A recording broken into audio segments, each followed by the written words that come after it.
बिस्मिल्लाहिर्रहमानिर्रहीम, अस्सलाम वालेकुम रहमतुल्लाहि।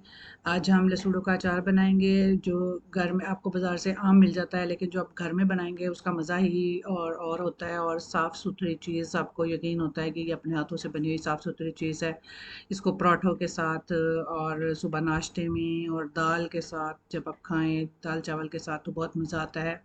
यहाँ पे मैंने 1 kg लसूड़े लिए हैं। इसकी ये वाली डंडियाँ जो हैं ये आपने उतार लेनी है, लेकिन ये कैप कोशिश करनी है आपने कि ये जो कैप है ये ना उतरे, क्योंकि जब हम इसको बॉईल करते हैं या हम इसको फ्राई करते हैं, अगर बॉईल करते हैं तो पानी इसके अंदर चला जाता है, और अगर हम फ्राई करते हैं तो ऑयल इसके अंदर चला जाता है लसूड़े के।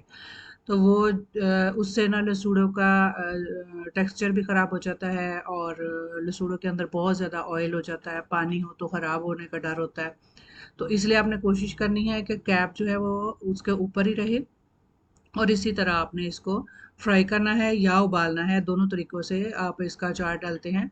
जब आप उबालते हैं तो उबालने के बाद आपको 2-3 दिन इसको धूप में सुखाना पड़ता है, लेकिन जब आप फ्राई करते हैं तो आपको ये सारा प्रोसीजर जो है वो नहीं करना पड़ता है। बस आपने इसको फ्राई करना है और ठंडा होने के बाद मसाले मिक्स करने हैं बस, और 2 दिन आपने इसमें तेल डाल के रखना है, और उसके बाद ये खाने के लिए तैयार हो जाएगा।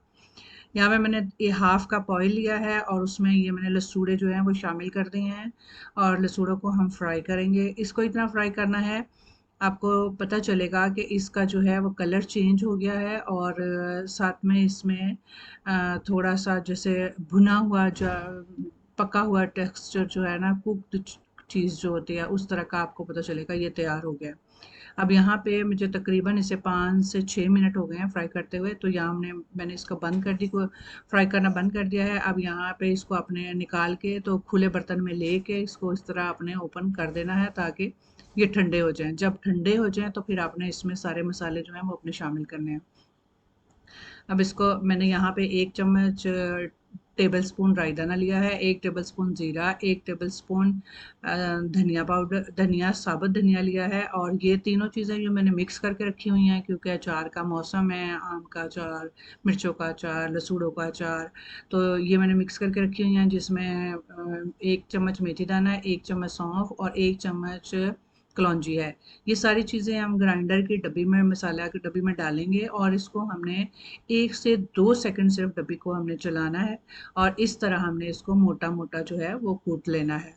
इससे ज़्यादा आपने बारीक नहीं करना, क्योंकि हमें पाउडर नहीं चाहिए, हमने इसको मोटा-मोटा ही रखना है।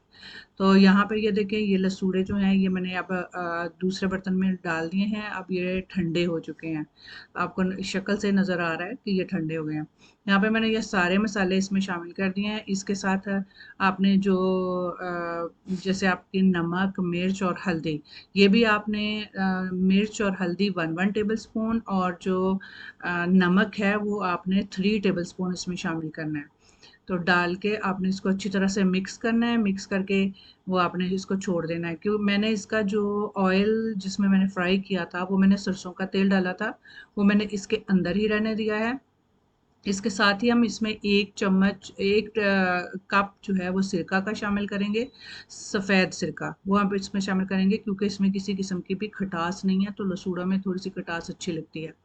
तो वो शामिल किया, शामिल करके फिर आपने इसको एक जार में डालना है। जार में देखना है आपने ऊपर जितना कम है पानी, अ, जार जो है फुल जो है ऑयल से भरा होना चाहिए, उतना आपने इसमें सरसों का तेल डाल देना है। 2 दिन रखना है और फिर ये तैयार है।